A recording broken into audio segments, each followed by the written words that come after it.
کہ ایک جگہ ایک میاں بیوی میں یہ بحث ہو رہی تھی کہ بیٹیاں اپنے والدین کو بہت اچھا سنبھال لیتی ہیں، اور کیا ہی اچھا ہو کہ خامد ان کے انہیں یہ اجازت دیں کہ وہ اپنے والدین کی کیئر کریں۔ اور بہت خوبصورت بات اس کے خامد نے جواب میں کہی کہ اگر جو گھر میں ماں باپ موجود ہیں تم انہیں اپنے والدین کی جگہ رکھو تو کیا اس میں کوئی برائی ہے؟ اور کیا ہمارا جو معاشرتی سیٹ اپ ہے کیا اس کے مطابق ایک بہت اچھی صورت نہیں بن جاتی؟ اور ایک مثلا لطیفے کے طور پر یہ بات کہی جاتی ہے کہ تمہارا داماد کیا کر رہا ہے، کیسی ہے تمہاری بیٹی کے بس اللہ تو ہر کسی کو ایسا داماد دے کہ وہ میری بیٹی کو تو پاؤں نہیں نیچے لگانے دیتا، اس کو پانی بھی چائے بھی بیڈ پر ہی دیتا ہے۔ تمہاری بہو کا کیا حال ہے؟ آئے نہیں کیا بتاؤں، میرا بیٹا تو جو ہے وہ تو بیوی کے نیچے ہی لگا۔ اب یہ دو عملی ہے یا نہیں؟ کیا جو شے بیٹی کے لیے پسند کر رہی ہے کیا بہو کے لیے وہ نہیں ہے؟ اسی طرح ہمارے معاشرے میں بیسیوں نہیں، سینکڑوں نہیں، ہزاروں کی تعداد میں اس طرح کی مثالیں ملتی ہیں، اس طرح کی باتیں ملتی ہیں کہ جس میں ایک چھوٹی سی بات، ایک فکرہ، اور وہ فکرہ پورے ایک گھر کی بربادی کا سبب بن جاتا ہے۔ اب میں نے پہلے کئی دفعہ ایک یہ بات دوستوں کو، اور فیصل آباد ہی کا واقعہ ہے کہ ساس بہو میں شدید قسم کا جھگڑا، اور اس میں جو چکر میں آیا ہوا وہ بیچارہ، وہ ایک کا بیٹا ہے ایک کا خامد ہے، کہ جو ہی وہ گھر میں داخل ہوا ماں نے پکڑ لیا، نہیں تو وہ تم تو ایسے فلاں فلاں فلاں ہو کہ تمہاری بیٹی تو میرا جان لے کے ہی چھوڑے گی مجھے۔ آدھا گھنٹہ اب کام سے آیا ہے وہ ٹینشن یا جو دن کا تھکاوٹ سارا کچھ، کھانے کا نہیں پوچھنا، چائے کا پانی کا نہیں پوچھنا، یہ کام شروع کر دینے آتے ہی۔ اس کے بعد ماں سے بچے نکل کے اٹھ کے گیا، بیوی نے پکڑ لیا کہ تمہاری ماں تو میرے اوپر تعویذ کر کر کے وہ تو مجھے مارنا ہی چاہتی ہے۔ اور یہاں کا ایک واقعہ کہ ایک جگہ وہ جو میں نے بات گزارش کی کہ وہ اس طرح سے کہ دونوں نے پکڑ لینا اس کو اور اس کا برا حال، اور ایک دن اس بات کے کافی دنوں کے بعد اس خاتون کا چھوٹا بیٹا گھر آیا اور آ کے کہتا ماں آج بھابھی اسی گھر سے نکلی تھی جہاں تو جاتی ہے۔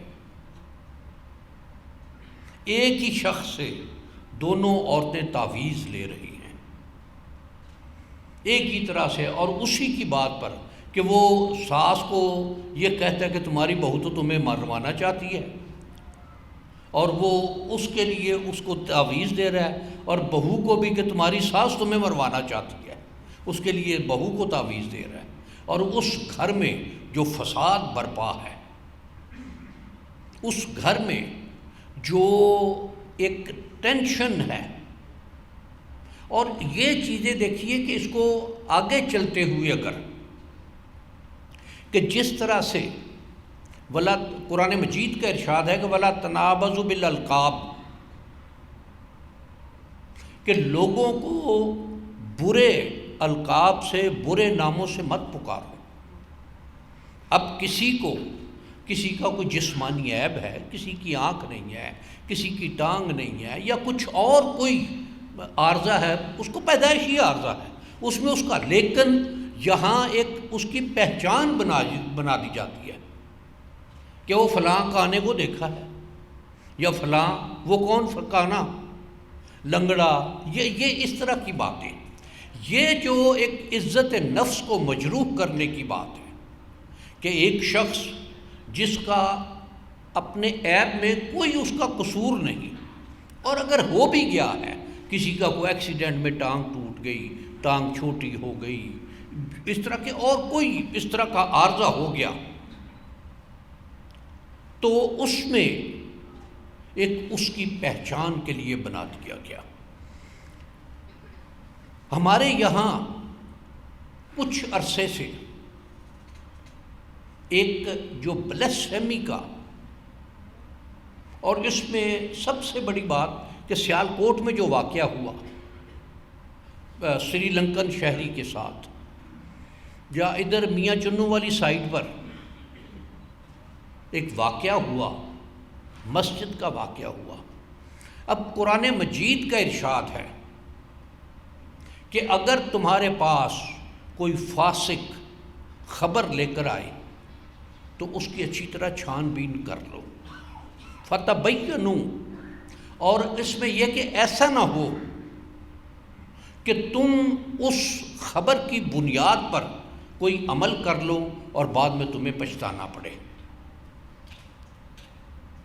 اب یہ جو اس کو دیکھا جائے تو اپنے فیصلہ، یہ سیالکوٹ والا واقعہ، اس کو اگر دیکھا جائے تو ایک شخص نے کہ اچھا جی اس نے کاغذ کی لکھے ہوئے تھے یا کوئی پوسٹر لگا ہوا تھا، اس کی بے حرمتی کی، اس کو اس میں ڈال دیا ہے، ڈسٹ بن میں ڈال دیا ہے۔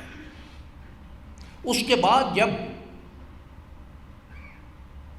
تحقیقات ہوئی، لوگوں نے ایک دوسرے کو پوچھا، بات کی تہہ تک پہنچے، تو ایسا مسئلہ ہی کوئی نہیں تھا۔ پوسٹر اس نے اتارے، لیکن وہ پوسٹر ایسے نہیں تھے کہ جن میں کوئی بے حرمتی کا پہلو تھا۔ مجھے جو اطلاع ہے میں اس کے مطابق بات گزارش کر رہا ہوں۔ پھر یہ جو میاں چنو والی سائٹ پر واقعہ ہوا کہ مولانا مسجد سے باہر نکلے اور آ کے انہوں نے شور مچایا کہ یہ ایک شخص مسجد میں قرآن مجید کی بے حرمتی کر رہا ہے۔ لوگ گئے، واقعہ ہوا اسی طرح کا، لیکن وہ کرنے والا پاگل تھا، فاتر العقل تھا۔ کیا اب ایسے شخص پر جس بہیمانہ انداز میں تشدد کیا گیا، اس کو درخت کے ساتھ باندھ کر اس کو پتھر مارے گئے اور ان پتھروں کی وجہ سے اس کی موت واقع ہو گئی، موت واقع ہو گئی۔ جن لوگوں نے یہ حرکت کی، کیا وہ اللہ کی بارگاہ میں مجرم ہیں؟ وہ تو قانون کی نظر میں بھی مجرم ہیں، کیا اللہ کی بارگاہ میں بھی مجرم ہیں یا نہیں؟ کہ ایک شخص جو ذہنی طور پر، جو دماغی طور پر اس قابل نہیں ہے، شرائط ایمان کی، کہ ایک شخص ہے ماں مسلمان ماں باپ کے گھر میں پیدا ہوا ہے، 20 سال کا ہے،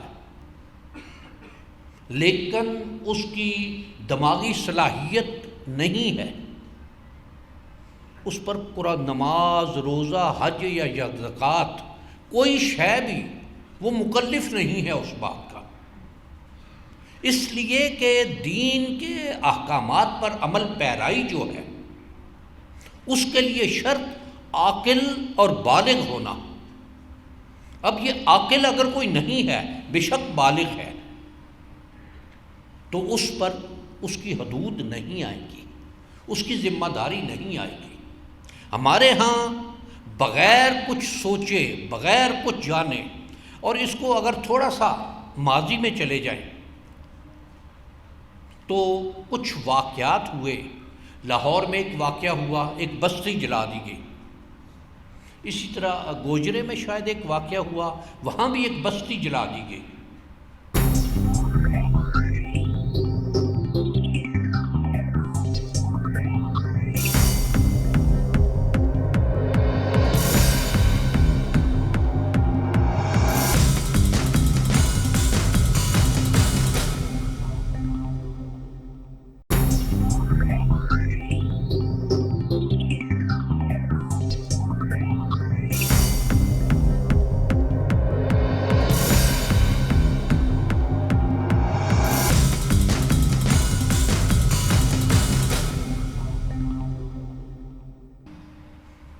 لیکچر ہونا چاہیے دین کا. اور جس طرح سے ہم اپنے اسکول، خاص طور پر کالج کے دور میں بھی کچھ وقت ہوتا رہا کہ پرنسپل یا کوئی اسلامیات کے ٹیچر وہ کوئی نہ کوئی بات کہتے تھے، اور یہ جو بات تربیت کی ہو رہی تھی وہ اس میں بھی یہ کوئی نہ کوئی معاملہ اس طرح کا بیان کیا جاتا تھا، جو اب نہیں ہے. اور یہ اس لیے نہیں ہے کہ ماشاءاللہ ایک صاحب کا تو میں نے بھی سنا کہ ہم نے اپنے بچے کو مولوی بنانے کے لیے تو کالج میں نہیں بھیجا. جی والدین کی طرف سے یہی رسپانس آتا ہے. یہی بات اس کو کہ اب اگر والدین ہی اس کو دینی تعلیمات سے آشنا نہیں کروانا چاہتے تو پھر وہ ذمہ دار والدین ہوں گے. جی سیکنڈ کویسچن ہے جی کہ کچھ ہماری مذہبی جماعتیں جی ایموشنلی لوگوں کو اسپیچز کے تھرو اٹیچ کرتی ہیں اور پھر انارکی کا اور افراتفری کا باعث بنتی ہیں. نہیں، یہ پہلی بات مجھے پوری طرح سمجھ نہیں آئی. کچھ ہماری مذہبی جماعتیں جی فار ایگزامپل ٹی ایل جی ایموشنلی اسپیچز کے تھرو لوگوں کو اٹیچ کرتی ہیں اور پھر ان کو افراتفری اور انارکی کا جو ہے حصہ بناتی ہیں. تو ایسی صورتحال میں ہم as a teacher class room میں جب بچوں کو گائیڈ کرتے ہیں، کئی بار ہماری بحث مباحثہ بھی ہوتا ہے بچوں کے ساتھ، جیسے آپ نے بھی مثال دی کہ کچھ ایسے نعرے لگوائے جاتے ہیں، تو ان بچوں کو ایز اے ٹیچر ہم کیسے گائیڈ کریں؟ دیکھیے، اگر تو کوئی بچہ اب میں جی فرسٹ ایئر یا سیکنڈ ایئر کا، ہاں جی، مطلب میں ایک تھوڑا سا کہ اب ایک اس طرح کی فضا بن گئی ہوئی ہے کہ جو کوئی سمجھانے کی بات کرے یا جو کوئی بہتر، مجھے ایک بات یاد آ رہی ہے، یہ چند دن پہلے کی بات ہے کہ موٹر وے سے واپس جاتے ہوئے موٹر وے پر عشاء کا وقت تھا. ہاں جی، تو میں جب پہنچا تو جماعت امام صاحب تشہد میں تھے اور ایک طرف 3-4 لوگ علیحدہ جماعت کروا رہے تھے، وہ جماعت میں تھے، اور کچھ 3-4 لوگ انڈیویجول نماز پڑھ رہے تھے. اب فقہی مسئلہ یہ ہے کہ جماعت ہو رہی ہو تو علیحدہ نماز نہیں پڑھ سکتے، اپنی نماز اپنی جماعت بھی نہیں کروا سکتے اور علیحدہ نماز بھی نہیں پڑھ سکتے. اگر کسی وجہ سے کوئی شرعی عذر ہے کہ امام کے پیچھے نہیں پڑھنی تو وہ بھی انتظار کرے گا امام کا نماز مکمل ہونے کا. میں سچی بات ہے، میں بعد میں نے اپنے آپ پر بھی ملامت کی، میں رک نہیں سکا، میں نے اس کو کہہ دیا.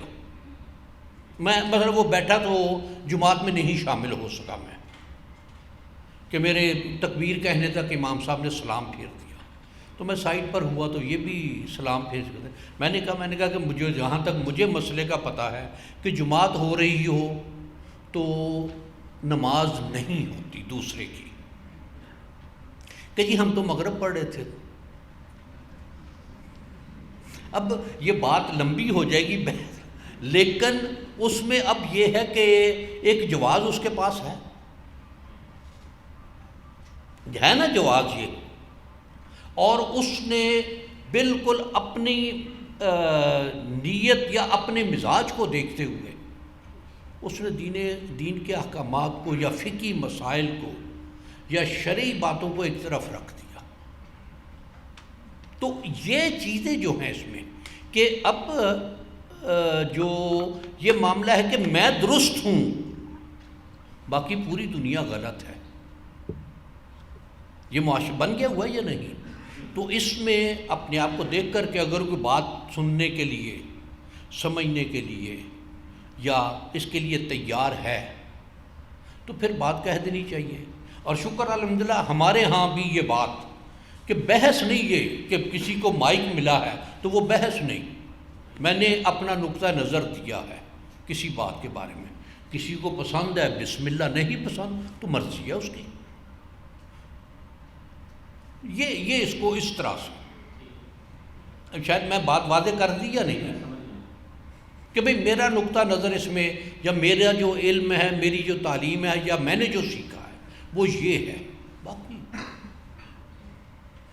اور وہ جو ولا تازر وازرۃ وزر اخری، ہر کوئی بھی کسی دوسرے کا بوجھ نہیں اٹھائے گا، تو جو بوجھ ہوگا وہ پھر بوجھ ہی رہے گا۔ جی بسم اللہ۔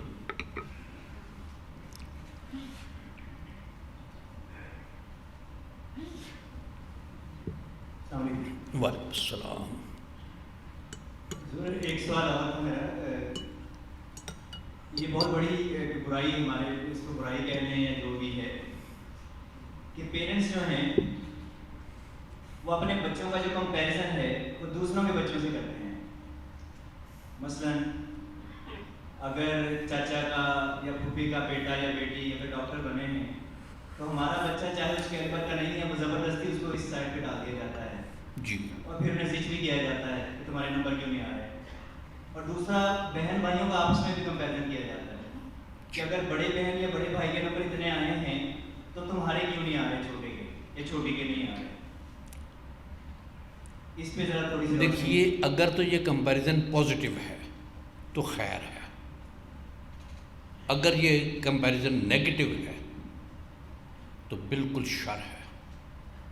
اچھا، وہ اس نے اتنے نمبر لیے ہیں تم اس سے بہتر نمبر لو،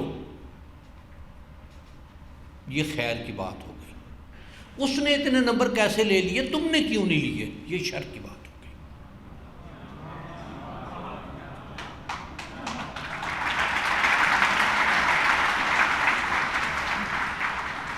دیکھیے، رشک اور حسد، اس میں بہت باریک فرق ہے۔ رشک عین خیر ہے، حسد عین شر ہے۔ رشک یہ ہے کہ اس کے پاس یہ چیز ہے، بار الہ مجھے بھی عطا کر۔ حسد یہ ہے کہ یہ میرے پاس نہیں، اس کے پاس کیوں ہے، یہ حسد ہے۔ اسی طرح سے بچوں میں ایک مقابلے کی کیفیت، لیکن اس مقابلے میں دوسرے کی مخالفت یا دشمنی نہیں ہے، وہ خیر ہے۔ اگر مخالفت یا دشمنی ڈالی تو وہ شر کیا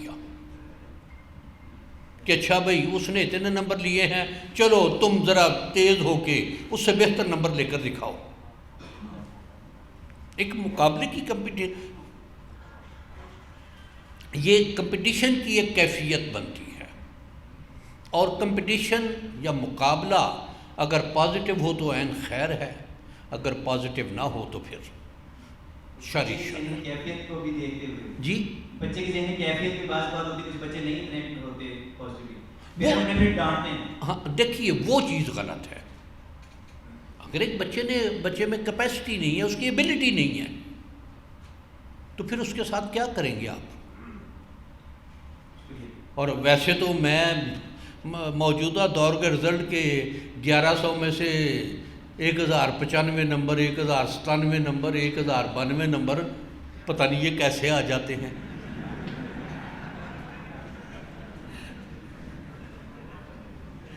اب ہم نے اپنے دور میں سنا تھا کہ ایک ایگزامینر صاحب فٹا رکھ کے نمبر دیتے تھے کہ اس نے اتنا لکھا ہے، اس کو اتنے نمبر دے دو۔ پتہ نہیں اندر کیا لکھا ہے، کہ وہ فلم کی سٹوریاں ہی لکھائے۔ جی،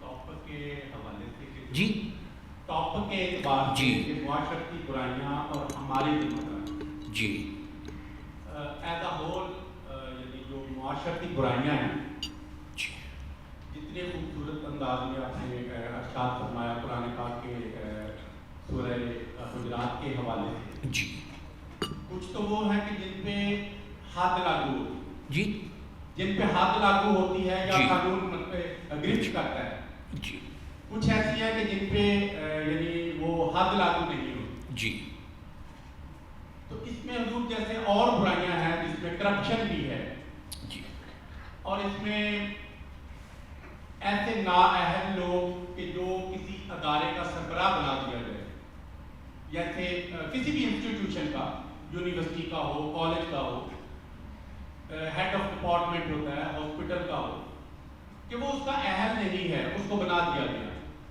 تو کیا یہ ساری چیزیں یہ بھی معاشرتی برائیوں میں شامل ہوتی ہیں؟ یہ تو معاشرتی برائیوں سے اوپر جا کے جرائم میں شامل ہوتی ہے، یہ جرم ہے۔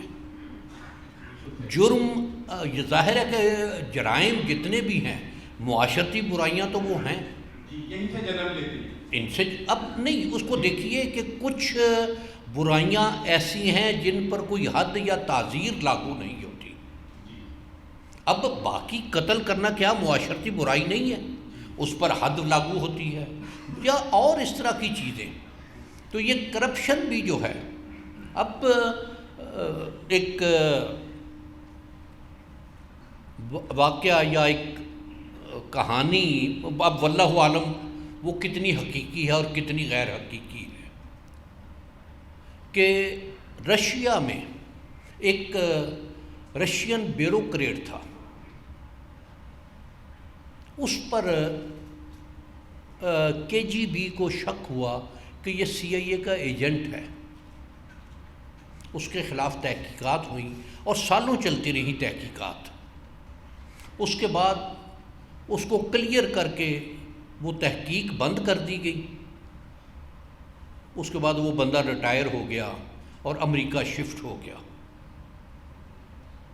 کہ یہ اس میں وہ جو KGB کا ایجنٹ تھا، جو اس شخص کی، اس بیوروکریٹ کی انکوائری پر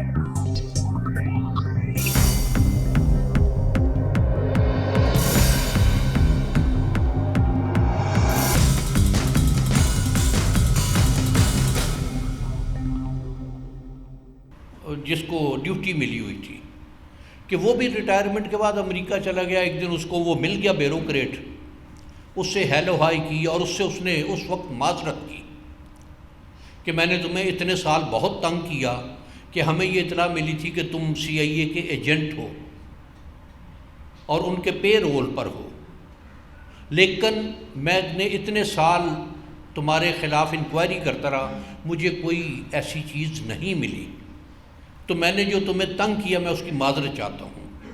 تو اس جو رشین بیوروکریسی کا سابقہ ممبر تھا، اس نے کہا کہ نہیں، تمہاری اطلاع درست تھی، میں واقعی CIA کا ایجنٹ تھا، لیکن میرے کام کرنے کا یا مجھے جو ڈیوٹی دی گئی تھی وہ بالکل ایک اور طریقہ تھا۔ اس نے کہا وہ کیا؟ اس نے کہا کہ میرے ذمہ ڈیوٹی یہ تھی کہ میں نے کسی اہل شخص کو اس کی سیٹ پر نہیں لگانا، کہ فائنانس کی جاب ہے اس پر ایڈمنسٹریشن کا بندہ لگا دو، ایڈمنسٹریشن کی جاب ہے اس پر کامرس کا بندہ لگا دو، اس طرح سے۔ اس نے کہا کہ میں نے اپنی جب سے میرا یہ ہوا اس کے بعد سے میں نے یہی کام کیا، یہاں بینک میں میری تنخواہ جمع ہوتی رہی جو CIA کے ساتھ طے ہوا تھا، اور میں اب واپس آ کے اسی پیسے پر ہی عیش کر رہا ہوں۔ تو اس نے یہ کہتے ہیں کہ روس کی شکست و ریخت میں اس بات کا بہت عمل دخل تھا، اور اسی شے کو دیکھیں کہ کسی وقت پاکستان میں بھی یہی کام ہوتا رہا یا نہیں، کہ اہل شخص کو اس کی ڈیوٹی نہیں دینی، جو شخص کام کر سکتا ہے، جس کی اس کے پاس تجربہ ہے یا تعلیم ہے یا مہارت ہے، وہ ڈیوٹی نہیں دینی، دوسری ڈیوٹی دے دینی ہے۔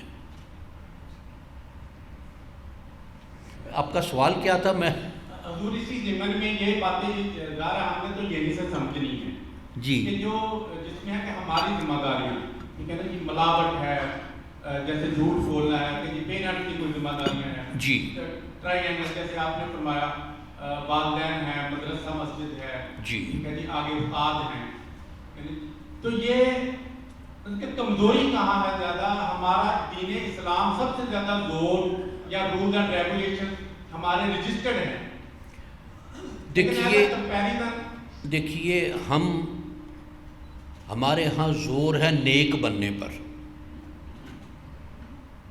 دین اسلام زور دیتا ہے اچھا بننے پر.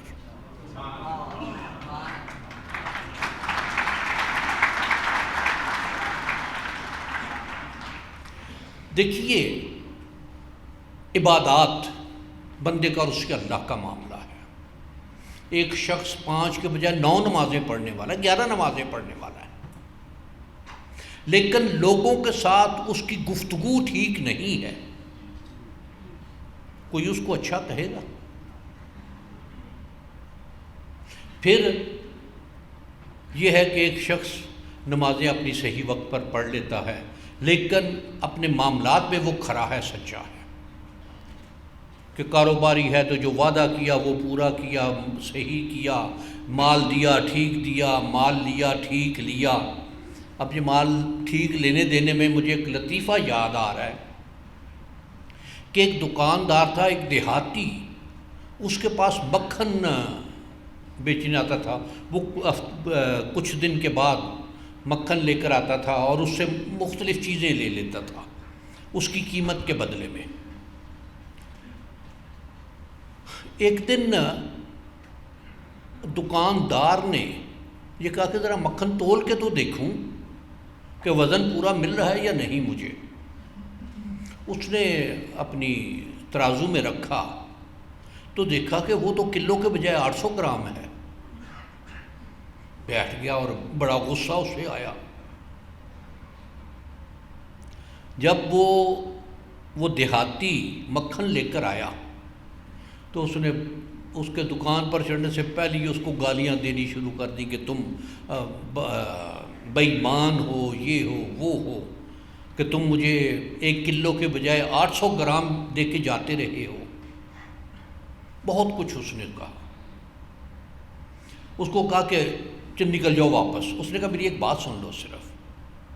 وہ جو دیہاتی تھا اس نے کہا کہ ہم غریب لوگ ہیں, ہمارے پاس باٹ ترازو نہیں ہے, میں تو وہ 2 رکھتا ہوں, تو جو تم سے چینی یا چاول لے کے جاتا ہوں 1 کلو, اس کو ایک طرف رکھ کے دوسری طرف مکھن رکھ کے تول لیتا ہوں.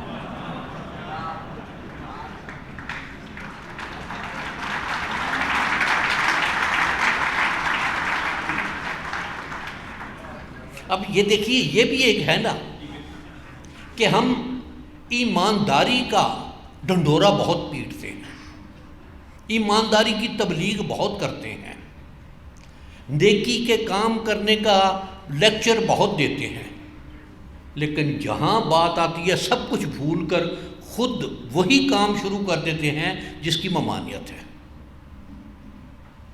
اور دین اسلام جو ہمارے شیخ و مرشد کا ارشاد کہ don't become a pious person, try to become a good person. نیک بننے کی کوشش مت کرو, اچھا بننے کی کوشش کرو. اور اچھا کون ہے کہ جو دین کے احکامات پر عمل کرتا ہے. دیکھیے مثلا یہ اذکرکم کا یاد رکھنے کی بات, یاد کرنے کی بات.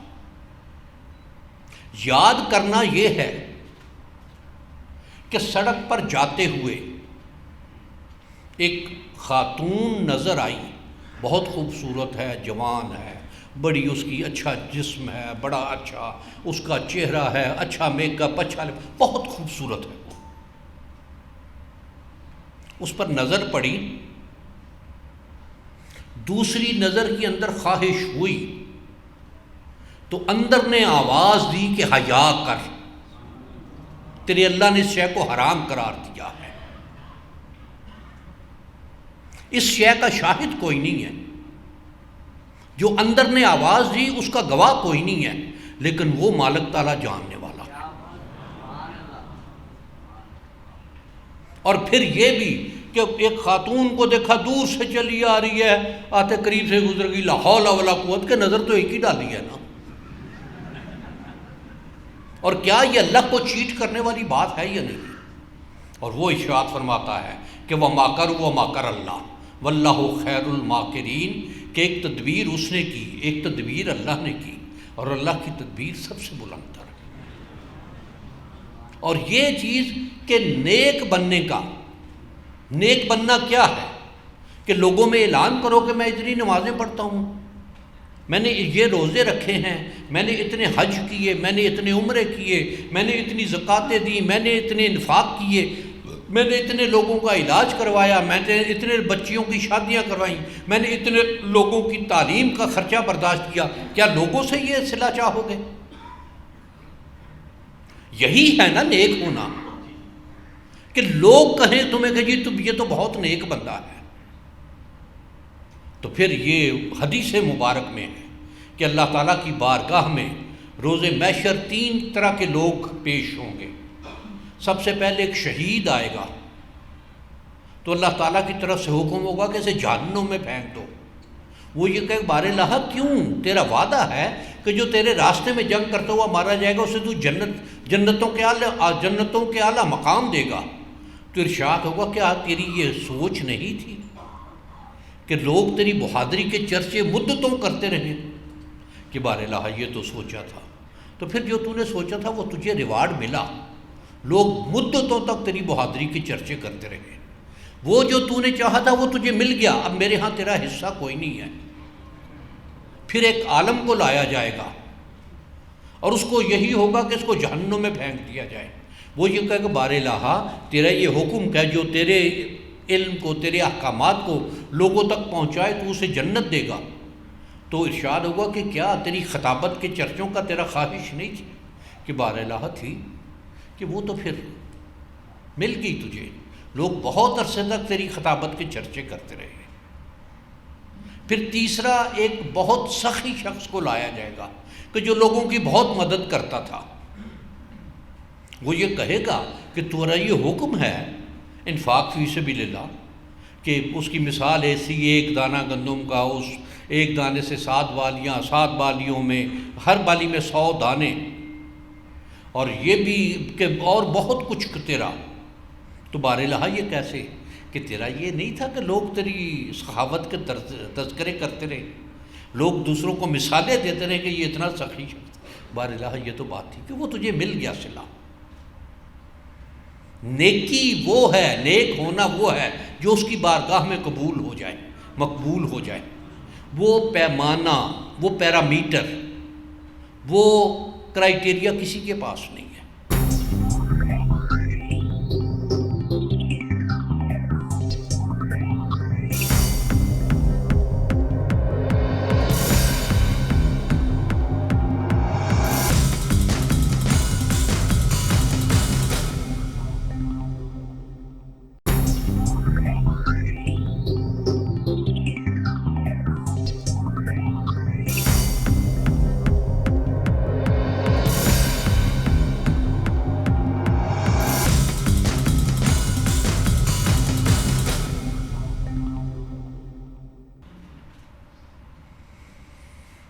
کہ ایک موقع پر ایک شخص، بوڑھا شخص حج کے لیے گیا، اس کے ساتھ اس کا پوتا یا نواسا یا اس کے بھی آگے کا، کہ اس نے جب تلبیہ پڑھا لبیک اللہم لبیک، تو ندائی لا لبیک، وہ بچہ جو اس کے ساتھ تھا پریشان ہوا کہ بابا یہ آواز سنی ہے؟ اس نے کہا سنی ہے، میں تو پچھلے 70 سال سے یہ آواز سن رہا ہوں کہ اگر تیری لبیک قبول نہیں ہے تو کیوں آتا ہے؟ تو اس بوڑھے نے جواب دیا کہ میں اور جاؤں کہاں، میرا اور در کون سا ہے، میرا اللہ ایک ہی ہے، دوسرا کو اللہ ہو تو میں اس کے پاس چلا جاؤں، اس کی بارگاہ میں جا کے کہہ دوں کہ اے دوسرے اللہ میں تیرے پاس آ گیا، میرا وہ ایک ہی ہے، میرا کام اس کی بارگاہ میں صدا دینا ہے، قبول کرنا یا نہ کرنا یہ اس کا کام ہے، میں تو صدائیں دیتا جاؤں گا اس کی بارگاہ میں، میرا کام صدا دینا اس کا کام، وہ کرے نہ کرے یہ اس کی مرضی ہے۔ اور پھر یہ کہ اسی وقت یہ آواز آئی کہ جاؤ، آج ہی کی نہیں پچھلے 70 سال کی بھی صدائیں تیری قبول ہوئی، کیا پتا اس کا کہ جب اس کی بارگاہ میں پیش ہوں تو ساری زندگی کی نمازیں اٹھا کے منہ پر دے مارے کہ میرے معیار کا کون سا سجدہ لائے ہو. اور یقیناً کوئی سجدہ ہمارا ایسا نہیں ہے کہ جو اس کی بارگاہ میں دعوے سے پیش کر سکے. اور اگر وہ ساری زندگی کی نمازوں میں سے کسی ایک نماز کے ایک سجدے کو قبول کر لے تو اسے کوئی روک نہیں سکتا. بس عبادت یا اچھے عمل کرنا ہمارا کام، اور اس کی قبولیت پھر اسی کی بارگاہ سے کہ بار اللہ میرا کام یہاں تک تھا، میں نے کر دیا. قبول کر لے گا تو تیرا کرم ہوگا، تیری عنایت ہوگی. اور جس کو وہ قبول کر لے وہ پھر نیکی بن گئی. جی بسم اللہ. ایک چھوٹی سی بات کا سمجھنی ہے کہ ہم جب ریفرنس دیتے ہیں آنیسٹی کا، صفائی کا، جی قانون کی پابندی کا، انسانیت کے احترام کا، تو ہم آئیڈلائز کرتے ہیں نان مسلم کنٹریز کو. جی ریفرنس ہم ان کے دیتے ہیں. جی تو یہ تعلیمات ہماری ہیں، فالوور ہم ہیں. ہمارے ہاں یہ کمی اور ہمارے ہاں یہ مثال ایسی ایز اے کنٹری کوئی موجود ہے نا، یا نہیں ہے تو کیوں نہیں؟ دیکھیے یہ ہے تو افسوس والی بات کہ جتنے نارمز اسلام نے دیے وہ یورپ استعمال کر رہا ہے، اور جتنی وائس ورثہ باتیں ہیں وہ مسلمانوں میں ہیں. بس یہ سر سمجھنا تھا کہ یہ جو ہے نا کمی یہ کس جگہ ہے، یہ گیپ کہاں ہے، یہ کیسے دور؟ ان کے کون سے انسٹیٹیوشن ہے کہ وہ اس طرح مضبوط ہے؟ وہ کون سی چیز ہے کہ وہ مطلب کہ صفائی بھی ہے، ان کی آنیسٹی بھی ہے. کوئی چیز لینی ہو تو ہم کہتے ہیں کہ جی وہ فلاں ملک کی لے لیں تو وہ اس پہ تسلی ہے. تو ہمارے ہاں یہ کس جگہ ایسی مطلب ہے کہ اس کو ہم اس لیول پہ کیوں نہیں آتے؟ میں ایک واقعہ کہ مجھے کینیڈا 2008 میں پہلی دفعہ جانے کا اتفاق ہوا. سردیوں کے دن تھے.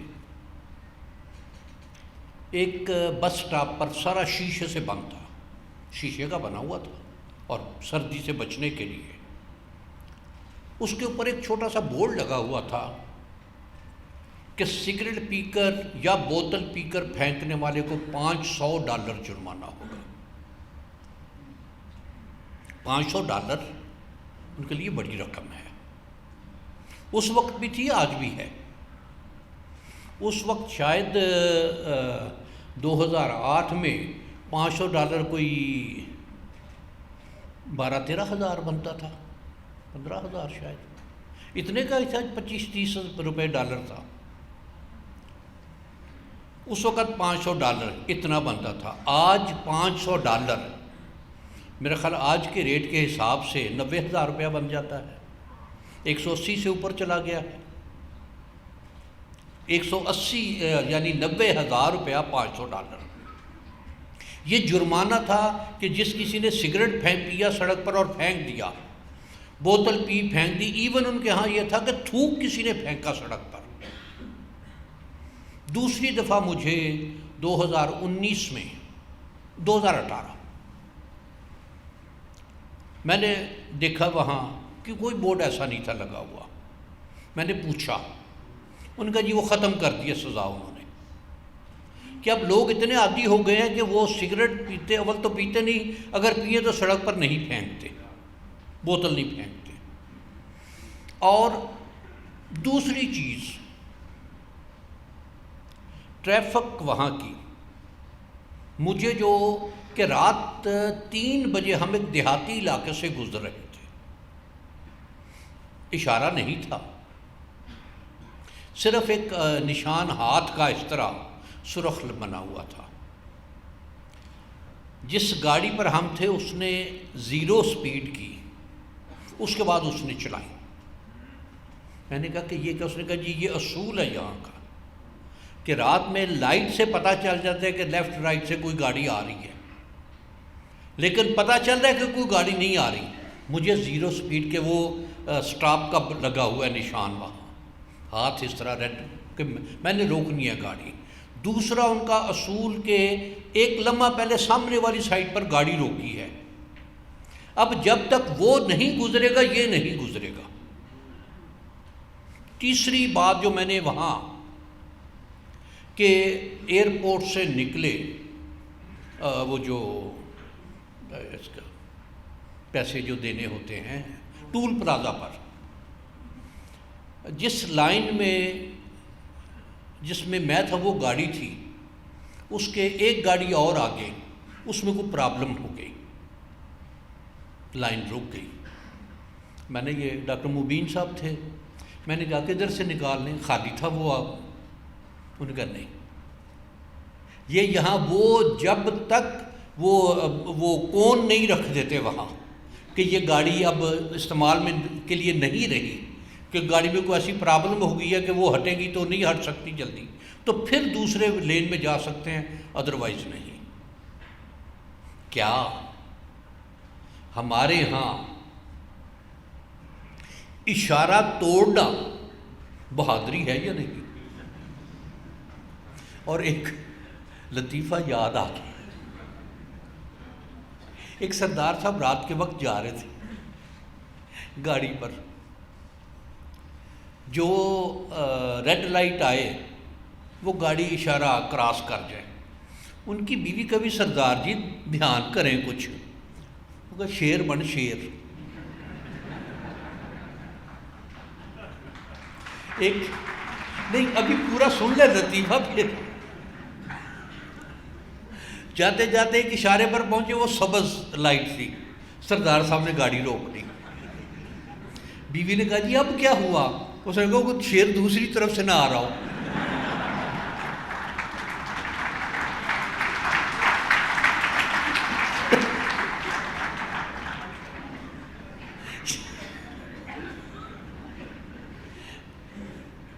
یہ چیز دیکھیے، جو ہماری تعلیمات ہیں دین کی، کیا ان لوگوں نے فالو کی ہیں یا نہیں؟ اور اس میں یہ کہ اب بھی کیا ملک کا نام ہے کہ وہاں عمر لا کہا جاتا ہے، کہ وہ اس نام سے انہوں نے قانون کو یہ نام دے دیا ہے کہ یہ عمر لا ہے جنیوا میں. تو یہ چیزیں دیکھیے، فطرت کا قاعدہ بدلتا نہیں ہے، اور یہ قرآن مجید کا حکم ہے کہ لا تبدیل لفطرت اللہ، کہ اس نے جو فطرت مقرر کر دی وہ بدلے گی نہیں، اور جو اس پر عمل کرے گا اس کو ریوارڈ ملے گا. واگا بارڈر پر اس طرف تنّے سنگھ کا کھیت اور ادھر محمد بخش کا. تنّے سنگھ نے اپنے وقت پر فصل اگائی، تنّے سنگھ نے 1 کروڑ نفل کی، محمد بخش نے 1 کروڑ نفل کی نیت باندھ لی. اسے 1 کروڑ نفل کا ثواب تو مل جائے گا، فصل اس کے کھیت میں نہیں ہوگی. تنّے سنگھ نے فصل بوئی ہے، اس کی نگہداشت کی ہے، اس کو فصل ملے گی. یہ فطرت ہے کہ جو کوئی کام کرے گا اس کو ریوارڈ ملے گا.